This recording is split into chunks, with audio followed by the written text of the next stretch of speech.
तिरंगा यात्रा योजानारी है। मुख्यप्रधान भूपेन्द्र पटेल और जेपी नड्डा तेमां उपस्थित रहेशे। 1.5 किलोमीटरनी यात्राने लईने पूरजोशमां तैयारीओ चाली रही है। तिरंगा यात्रा माटे विविध स्टेज ऊभा कराशे। बहुमाળી ચોક खाते महानगरपालिका कमिश्नरे निरीक्षण कर्युं हतुं। महानगरपालिकाना अधिकारीओए पण समीक्षा करी। आ तिरंगा यात्रामां सामाजिक अने विद्यार्थी संगठनो जोड़ाशे।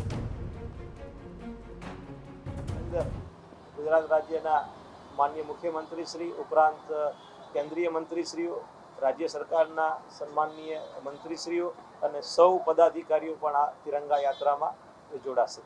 તિરંગા યાત્રાનો રૂટ આપણે બેઠા છીએ એ સ્થળથી ચાલુ થઈ અને ગાંધી સ્મૃતિ જ્યુબિલી ગાર્ડન પાસે ત્યાં આગળ એનો અંત થશે અને લગભગ 1.5 કિલોમીટર જેટલો યાત્રાનો રૂટ છે અને એનો હોલ્ડિંગ એરિયા જ લગભગ 1 કિલોમીટર જેટલો થાય છે। આગામી 10 તારીખના રોજ રાજકોટ ખાતે તિરંગા યાત્રાનું આયોજન થવાનું છે, ત્યારે તેને લઈને તમામ પ્રકારની તડામાર તૈયારીઓ છે તે થઈ રહી છે।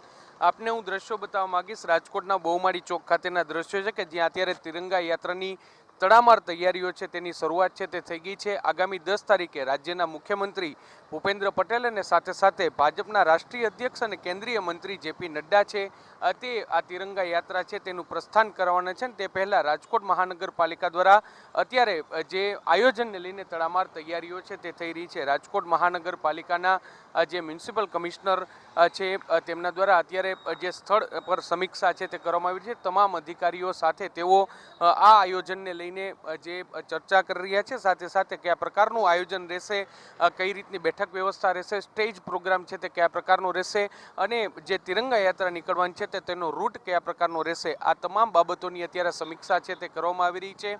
તમામ મુદ્દાઓ, ટ્રાફિકની સમસ્યા ન સર્જાય તે માટેની પણ વિશેષ તકેદારી છે તે રાખવામાં આવશે ને તે માટેની તમામ તૈયારીઓ છે તે થઈ રહી છે। આગામી 10 તારીખે મોટી સંખ્યામાં જે લોકો રાજકોટની અલગ અલગ સામાજિક સંસ્થાઓ, અલગ અલગ શૈક્ષણિક સંસ્થાઓ અને રાજકોટવાસીઓને સાથે રહી અને આ તિરંગા યાત્રાનું આયોજન થવાનું છે, ત્યારે તમામ બાબતોને લઈને અત્યારે જે તડામાર તૈયારીઓ છે તે થઈ રહી છે।